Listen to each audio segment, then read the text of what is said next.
Protect Forest, société d'ingénierie installée près d'Aix-en-Provence dans les Bouches-du-Rhône, développe depuis 1985 des équipements de protection de l'environnement. Les systèmes de protection des sites à risque des feux de forêt lui ont permis de gagner sa notoriété. En effet, le premier système baptisé Pégase lui avait valu d'être inscrit dans le Guinness des records. Ainsi, après avoir équipé de nombreux sites, allant de l'habitation privée jusqu'au parc domanial, Protect Forest a stabilisé le concept du système Python, qui s'adapte à de nombreuses situations et tient compte des divers paramètres liés à la propagation d'un incendie.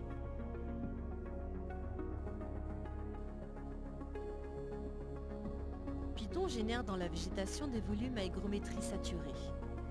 Ces volumes détruisent les effets préparateurs d'un feu qui se propage vers une zone à défendre absolument. Le rayonnement du feu peut s'étendre sur 300 à 400 mètres devant le front de flamme. Il produit principalement deux phénomènes préparatoires et invisibles à la combustion de la végétation. À 100 degrés Celsius, l'eau contenue dans la végétation s'évapore. À 350 degrés Celsius, les essences contenues dans la végétation sont dégagées et représentent des volumes de gaz qui s'embraseront avec la moindre escarbille. Python injecte autant d'eau que le feu ne tente d'en faire évaporer sous l'effet de son rayonnement. Le seuil d'efficacité étant d'éviter le ruissellement au sol. La vitesse d'injection est dérivée des résultats obtenus par le largage efficace des canadaires, qui a été mesuré à 0,45 litres au mètre carré.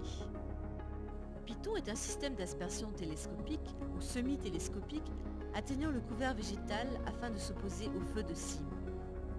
La colonne télescopique se développe sous l'effet de la pression d'eau. Au repos, totalement rétractée dans un puits aménagé dans le sol, elle permet de préserver l'esthétique du site, surtout à proximité d'habitations. Python se comporte comme un injecteur d'embrun utilisant le vent comme vecteur. La zone qu'il protège se trouve dans l'axe des vents dominants. Dans certains secteurs géographiques où les vents sont violents, supérieurs à 80 km/h, il est possible de protéger la colonne Python par un modèle à tir bas nommé Profil, placé en avant-poste.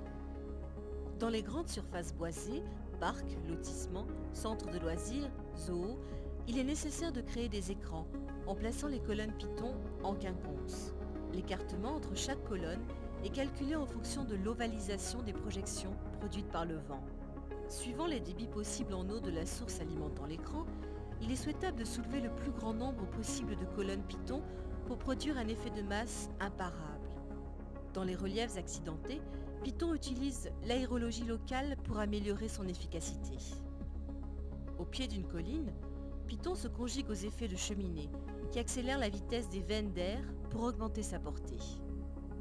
Dans un vallon, les vents violents génèrent des zones de dépression qui soulèveront les embruns de Python et les transporteront dans le couvert végétal.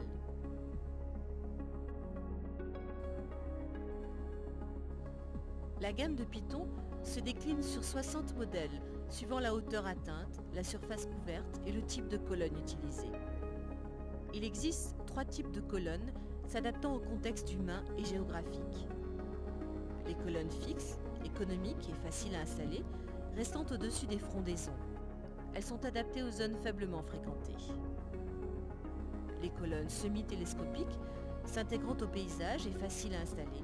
Le tube de base reste fixe et le second se développe pour traverser les frondaisons et atteindre 12 mètres de hauteur.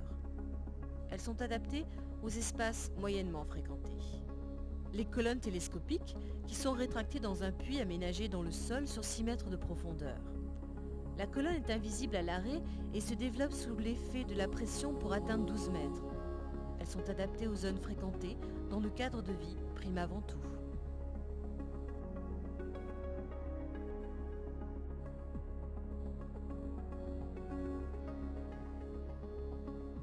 À la gare de Fresnay, dans le département du Var, une habitation privée, retirée en pleine forêt et simplement desservie par une départementale étroite, donne l'exemple de l'application vers les habitations privées.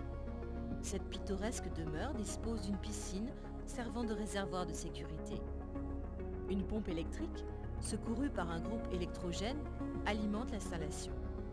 Le gardien commande manuellement les colonnes à partir d'un simple pupitre. 3 colonnes indépendantes, télescopiques, encastrées sur 6 mètres, produisent des embruns qui rentrent dans la végétation, portés par le vent.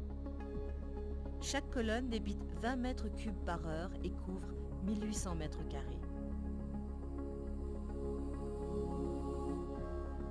Au bord de la Méditerranée, à Bandol, le centre aéré communal est installé en zone périurbaine dans le parc du Canet, où un mausolée est dédié à 2 enfants décédés.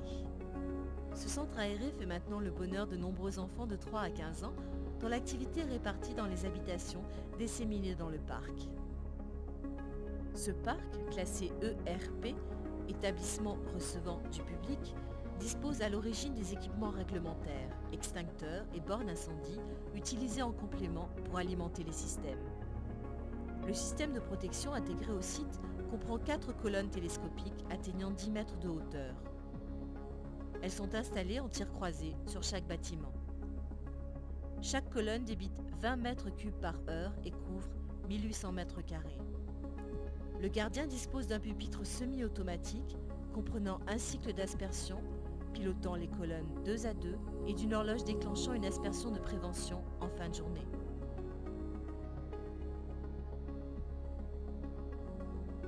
C'est à la périphérie de Marseille, perché sous le massif de l'Étoile et surplombant la commune de Château-Gombert, que la forêt domaniale de la Nègre, devenue propriété du Conseil général, s'étend sur des dizaines d'hectares.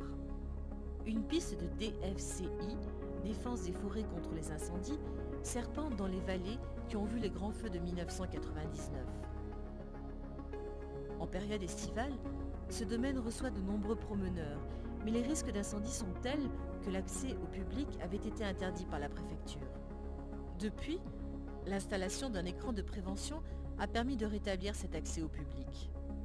L'écran s'étend sur 1300 mètres de long et longe la piste de DFCI pour en assurer la protection en cas d'évacuation. Un bassin de 1000 mètres cubes, accroché à la colline, alimente l'écran en gravitaire.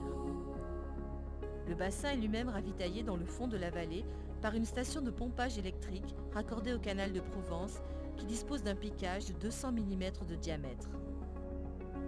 Le système de protection intégré au site comprend pas moins de 38 colonnes semi-télescopiques installées en quinconce, atteignant 8 mètres de hauteur et fonctionnant par groupe de 8 à 10.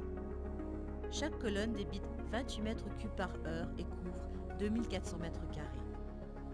Particulièrement repérables dans ces reliefs vallonnés, les vents dominants y produisent des dépressions importantes qui aspirent les embruns à plus de 35 mètres de hauteur. Ces vents qui, à l'origine, étaient les catalyseurs de la propagation de l'incendie, deviennent alors les porteurs d'une eau salvatrice. Avec des vents dépassant parfois les 80 km par heure, les effets de masse prennent alors toute leur ampleur. Le pilotage du système peut être entièrement automatisé ou maintenu en manuel. Le synoptique du pupitre représente l'ensemble du site et le sélecteur général permet tous les modes de fonctionnement. En manuel, l'opérateur sélectionne la zone sur laquelle il doit insister. C'est alors un total de 20 colonnes qui concentrent 560 mètres à l'heure. En automatique, des détecteurs enregistrent les températures caniculaires, réglées sur 40 degrés Celsius pour déclencher une simple aspersion en fin de journée. Toujours en automatique, l'installation peut recevoir un ordre extérieur par liaison radiocodée. Cet ordre peut être émis de n'importe quel endroit du département par les services du Conseil général ou par les pompiers qui peuvent aussi utiliser le poste pour donner l'alerte. Le site de la Nègre a permis d'améliorer davantage les principes hydrauliques de ce qu'il est possible d'appeler amener l'eau en forêt. Car les reliefs à fort dénivelé, c'est-à-dire de près de 130 mètres, comme dans le cas de ce domaine, nécessitent une gestion des pressions très sophistiquée. Le résultat est là, et la végétation y a désormais repris ses droits.